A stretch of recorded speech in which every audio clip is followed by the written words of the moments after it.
Guys सोचो, एक ऐसी मशीन जो स्टार्ट हो और कभी रुके ना। मतलब 24/7 फ्री इलेक्ट्रिसिटी, फ्री का काम, जीरो बिल। भाई लाइफ सेट पे जाती। पर यहाँ पे एक बहुत बड़ी प्रॉब्लम है। ये सिर्फ और सिर्फ एक सपना है, क्योंकि फिजिक्स भी लाइक बेटा तुमसे ना हो पाएगा। यूरोप के लोगों ने सोचा कि वो एक व्हील और वेट्स लगा के वो लोग व्हील को घुमा सकते हैं, और जो कि हमेशा के लिए चलेगा। लेकिन रिजल्ट 2 सेकंड चला, फिर बाद में वो बंद हो गया। क्यों? क्योंकि फ्रिक्शन, हीट, वाइब्रेशन, फिजिक्स और रियलिटी ने मशीन को बोला कि भाई ये हो ही नहीं सकता। एक और आदमी ने ट्राई किया, एक जर्मन इंजीनियर था, बेसलर। उसने बोला मेरी व्हील को देखो, ये बिना किसी पावर के चल रही है। लोग इतना इंप्रेस हुए कि उन्होंने पेटेंट्स भी खरीदने चालू कर दिए कि अपनी कंपनी को अब मैं बहुत ही ऊपर तक ले जाऊंगा। लेकिन रियलिटी क्या थी? टेबल के नीचे एक बंदा लीवर लेके खड़ा था और वो घुमाता था, और मैकेनिकली वो परपेचुअल मशीन को चला रहा था। अगर मैं फिजिक्स की भाषा में समझने की कोशिश करूं तो लॉ ऑफ थर्मोडायनेमिक्स के अकॉर्डिंग भाई दुनिया में कोई भी चीज फ्री नहीं मिलती। मतलब हर चीज का कोई ना कोई प्राइस तो है। वैसे ही यूनिवर्स जो है वो फ्रिक्शन, हीट, वाइब्रेशन के चार्जेस यूज करती है। मोरल ऑफ द स्टोरी ये है कि परपेचुअल मोशन वो एक क्रश है जो तुम कितना भी ट्राई मारो उसके ऊपर, लेकिन वो कभी भी इंप्रेस नहीं होगी। अब बात करते हैं एक ऐसे इन्वेंशन की जिसके प्रॉमिस ने दुनिया को ही हिला दिया था। Cold fusion. मतलब एक ऐसी टेक्नोलॉजी जो अगर चल जाती तो दुनिया की सारी एनर्जी प्रॉब्लम सॉल्व हो जाती। पेट्रोल, डीजल, न्यूक्लियर सबको बाय बाय। खत्म। Bye bye, tata, goodbye, गया। इसके पीछे कॉन्सेप्ट ये था कि फ्यूजन नॉर्मल कंडीशंस में सिर्फ सन के अंदर होता है, क्योंकि वहीं पे सबसे ज्यादा एक्सट्रीम प्रेशर और एकदम ही एक्सट्रीम टेम्परेचर होता है।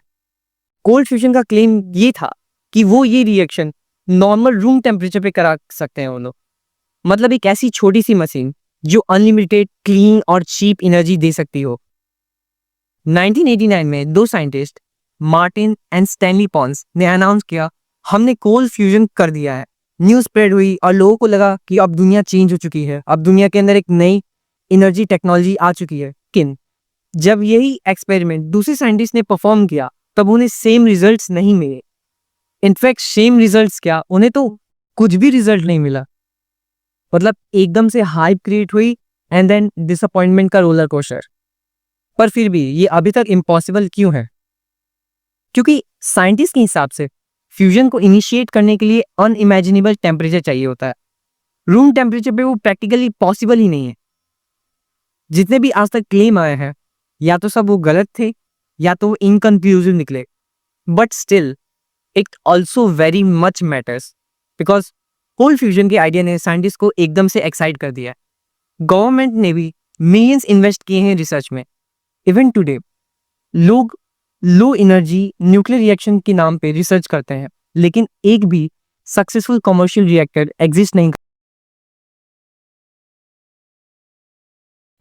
गाइस अब हम बात करेंगे लियोनार्डो डा विंची के मैकेनिकल सोल्जर्स की, मतलब 15th सेंचुरी के रोबोट आर्मी। दा विंची ने 1495 के अराउंड मैकेनिकल नाइट डिजाइन किया। ये रोबोट बैठ सकता था, हाथ हिला सकता था और अपना सर हिला सकता था। बेसिकली एक early version of robot. 15th century के लोगों के लिए ये चीज डाइजेस्ट करना बहुत मुश्किल थी, उसी तरह से जैसे आज के लोगों को एआई डाइजेस्ट करना बहुत मुश्किल है। दा विंची का रोबोट फुल्ली गियर्स, पुलिस और क्रैंक्स पे काम करता था। आर्मर के अंदर इंटीग्रेट मैकेनिज्म्स थे जो आर्म्स और जॉस को मूव करते थे। दा विंची ने मॉडर्न रोबोटिक्स के बेसिक्स प्रिंसिपल्स को 500 साल पहले ही इन्वेंट कर दिया था। एक्चुअली में मॉडर्न रिसर्चर्स ने दा विंची के स्केचेस के बेसिस पर एक फिर से रोबोट बिल्ड किया और रिजल्ट्स काफी शॉकिंग थे। रोबोट सच में काम कर रहा था, वो वेव कर रहा था, अपना हाथ मूव कर रहा था। लेकिन हाँ, बैटल नहीं कर सकता था, वो तो इम्पॉसिबल था उस रोबोट के लिए। लेकिन इससे ये पता चलता है कि दा विंची अपने टाइम से कितना ज्यादा आगे था और कितना ज्यादा ही बड़ा जीनियस था। उसने आज के इंजीनियरिंग और रोबोटिक्स के फील्ड में एक हिस्ट्री का माइलस्टोन सेट किया। गाइस अब सोचो, एक पूरा का पूरा शहर व्हील्स या लेग्स पे चल रहा हो। मतलब तुम सुबह उठो और नोटिस करो, अरे मेरा घर तो कल से 200 किलोमीटर शिफ्ट हो गया है। ऐसा आइडिया पहली बार 1960s में आर्किटेक्ट रॉन हेरन ने प्रपोज किया था। उन्होंने ये कॉन्सेप्ट बनाया था जिसका नाम रखा था उन्होंने द वॉकिंग सिटीज। इमेजिन करो जाइंट मैकेनिकल लेग्स जिसके ऊपर एक पूरा का पूरा शहर बना हुआ है।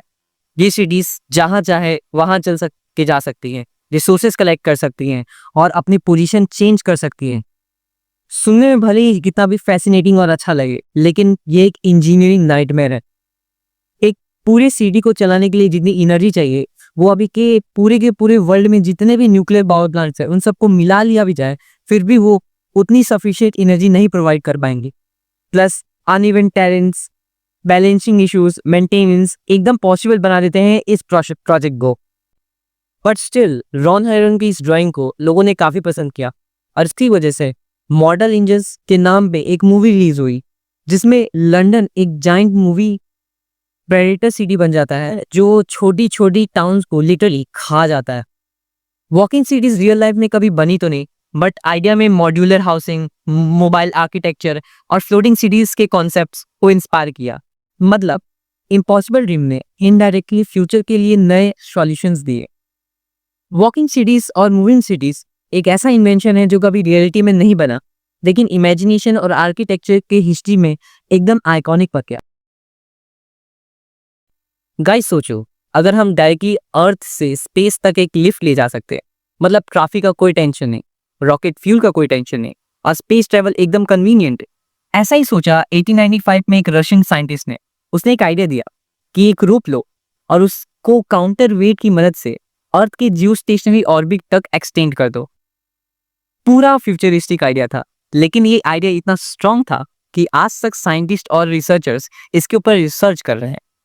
कॉन्सेप्ट एकदम सिंपल, एक सुपर स्ट्रांग केबल जो अर्थ से एक्सटेंड की गई है ऑर्बिट तक, फिर हम उसी की मदद से एक एलिवेटर लगाए हैं और हम स्पेस में ट्रेवल कर रहे हैं।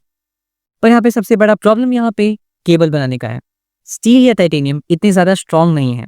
हमें कार्बन नैनो ट्यूब जैसे मटेरियल्स चाहिए जो भी मास स्केल पे एग्जिस्ट नहीं करते हैं। लेकिन जापान और चाइना में small scale prototypes cable design किए जा चुके हैं। नासा और इंटरनेशनल एजेंसीज भी थियोरेटिकल स्टडीज कर रही हैं और एनर्जी रिक्वायरमेंट्स, टेंशन कैलकुलेशंस और सेफ्टी के लिए बहुत काम चल रहा है। मतलब आइडिया रियलिस्टिक है, लेकिन टेक्नोलॉजी अभी रेडी नहीं है। अगर बना लिया तो रॉकेट की जगह एक एफिशिएंट स्पेस ट्रैवल करने को मिल सकता है। इससे सैटेलाइट लॉन्चेस का कॉस्ट काफ़ी कम हो जाएगा। ये साइंस और सोसाइटी के लिए, दोनों के लिए गेम चेंजर बन सकता है। स्पेस एलिवेटर्स इम्पॉसिबल दिखते तो हैं, लेकिन थियोरेटिकली ये पॉसिबल है।